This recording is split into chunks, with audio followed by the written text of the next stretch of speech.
and welcome back to Jets Driver's Seat. I am Vin.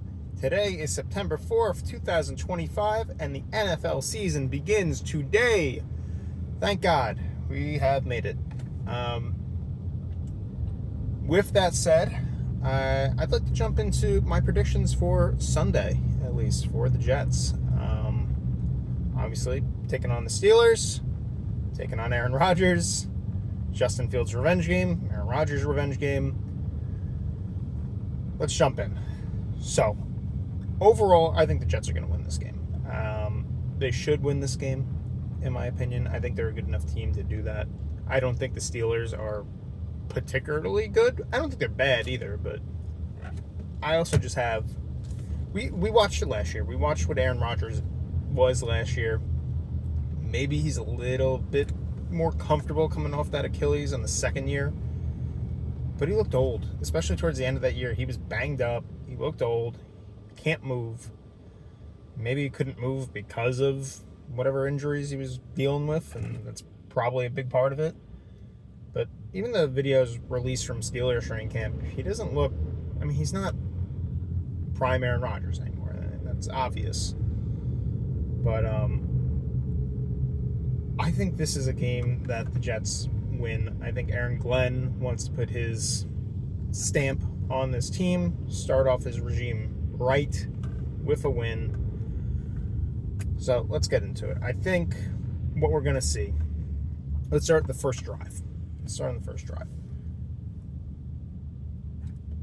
I think they're going to have a really nice opening script, the Jets. I think Tanner Engstrang knows, like, all right, this is my job. I'm the OC. His first chance to go, I think he's going to pull out all the stops. I think we're going to see a nice touchdown drive to start the game, and that is a bold claim coming from the Jets, who almost never score opening drive touchdowns.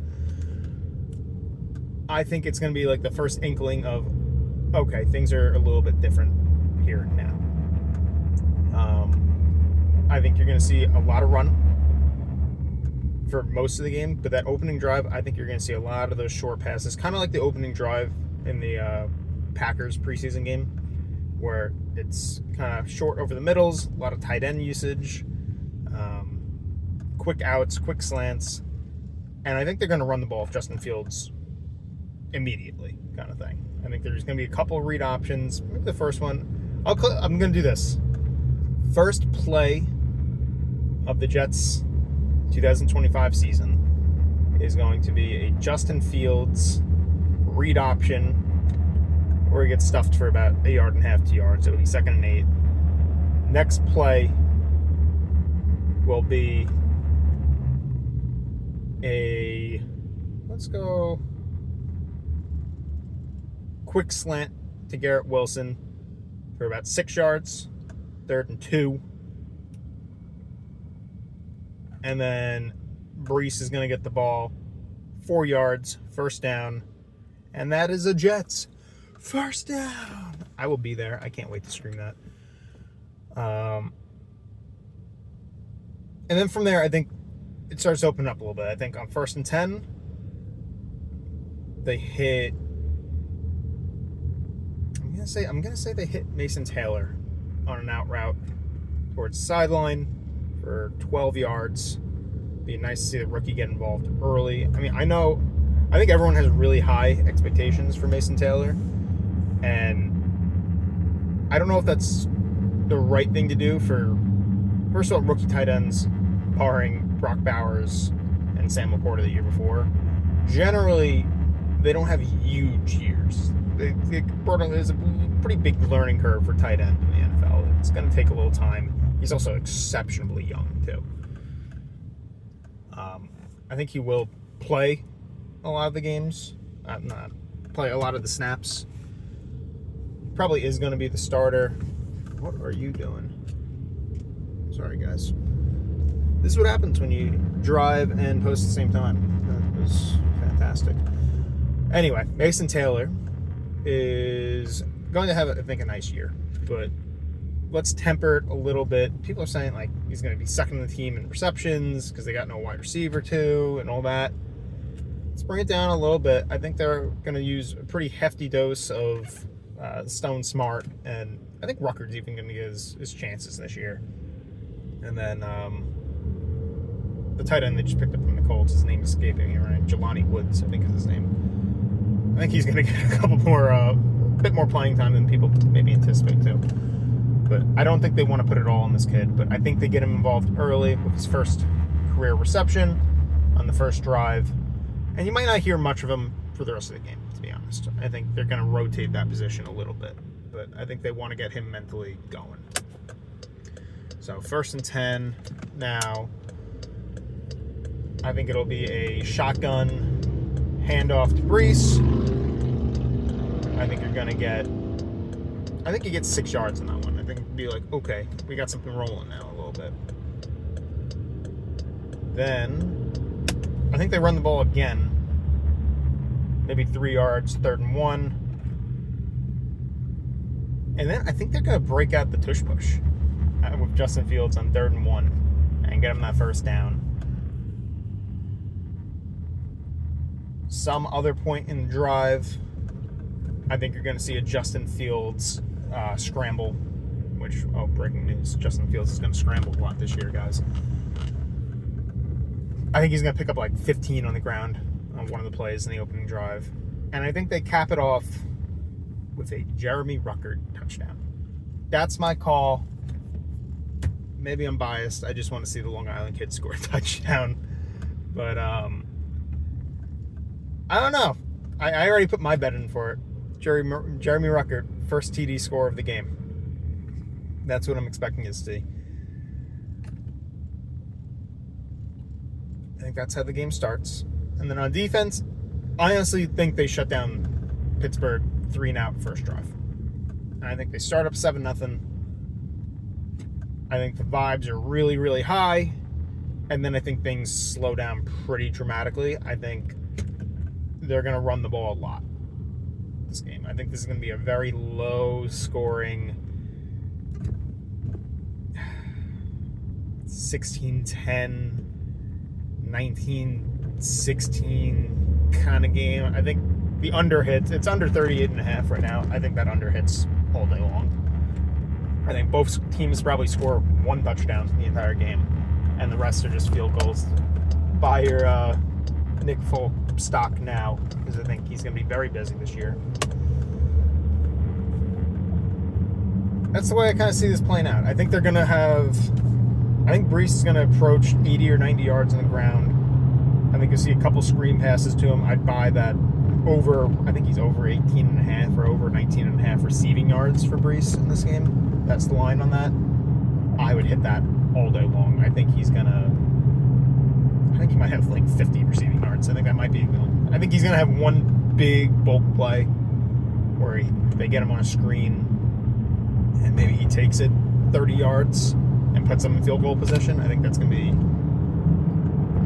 one of their bigger plays the game. I don't think you're going to see like a massive Garrett Wilson stat line. I'm going to say they only score that 1 touchdown. I don't think he's going to have a touchdown in this game. But I think he still is leading the team in receiving, probably 70-ish yards, 75 yards, 8 or 9 catches, and a lot of first downs. I think you're going to see a couple third down conversions via Garrett Wilson, because he's going to be the guy that Justin Fields trusts the most. Passing-wise from Justin Fields, he's going to have under 200 yards, I think. I think he'll be in that 150 range. His rushing, I think, over is like 48, 44, or something like that. I'd take that over. I think he's going to run the ball a lot. On defense now. Playing Aaron Rodgers. I think Aaron Rodgers is not going to have the year that many in Pittsburgh think he may have. And we all fell for the trap last year. Green Bay fans, when he was with us, kind of kept telling us the same thing of like, oh, have fun. He's not the same guy he was. And Packers fans knew it. Now we know it. And I think Steelers fans are not yet aware of what that's going to look like. You look at his stats from last year, Aaron Rodgers, and just purely the box score stats. He looked fine. Like, in stats, he had a pretty solid year. As far as Jets quarterbacks goes, it was one of the best statistical seasons of the best however many years. But you could see on the field when you're watching those games, he did not have it anymore. He was not playing the same way he used to play. This is going to be his first week playing with Pittsburgh in a new system. Not too much familiarity. Wasn't there all training camp long. He signed kind of late.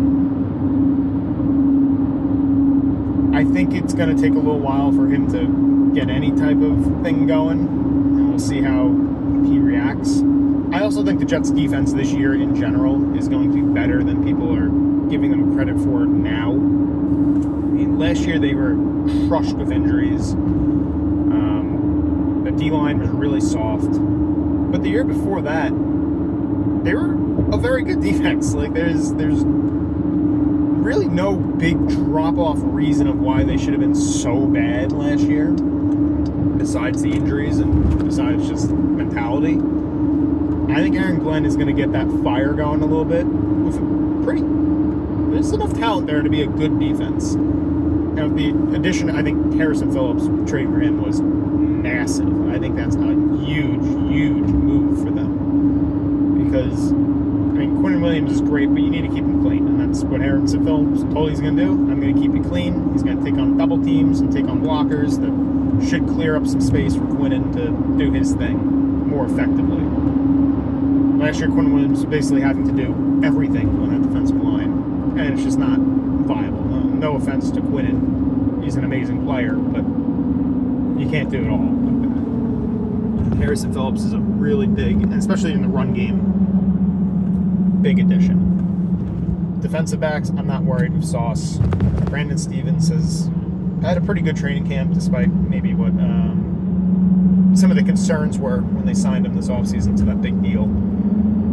Safeties could be a little iffy. I think you'll probably see Andre Cisco give up a deep shot somewhere. Because Aaron Rodgers is always going to take his deep shots at some point. I think Sauce is going to do fine versus DK. I don't know if he locks him down completely. It's not the best matchup for Sauce. But it's not the, you think about it, DK is just so big and fast and strong.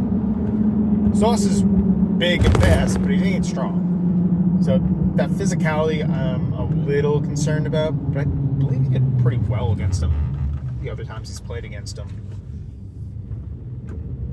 Sauce has that tendency to be a little grabby sometimes, but maybe against a bigger receiver like DK, you almost get away with it because DK is going to be doing the same thing, so it's going to kind of just like mutual hand fighting. I think the Jets' run defense is going to be much, much improved. That's going to be a huge key for them this entire year because last year they got ran on all year long. And when you get run on like that, you can't stop anything because you have to start stacking the box just to keep up. The clock's running constantly. You can't get off the field. It's exhausting. And when you're stacking the box like that, open up the passing game, now you have holes everywhere. So it was a really big issue, and I'm hoping they're a lot better at it this year. But overall, I think that defense does a really good job against Aaron Rodgers. I think they get a sack on the opening drive.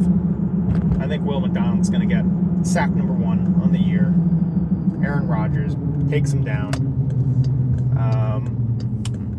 I'm not going to say they're going to, they're not going to hold him to like under 100 yards or anything like that. I think Aaron Rodgers will still get his yards. I think he'll still be around 250, 200, but some of that might come in the form of,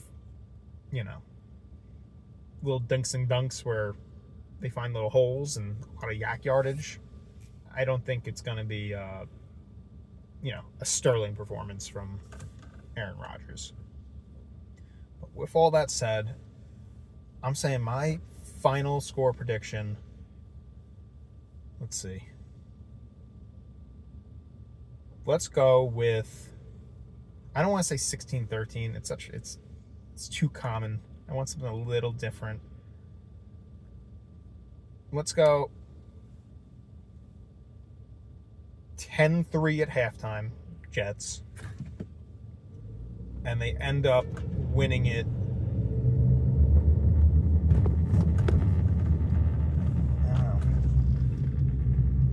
I think they end up winning it 19-13.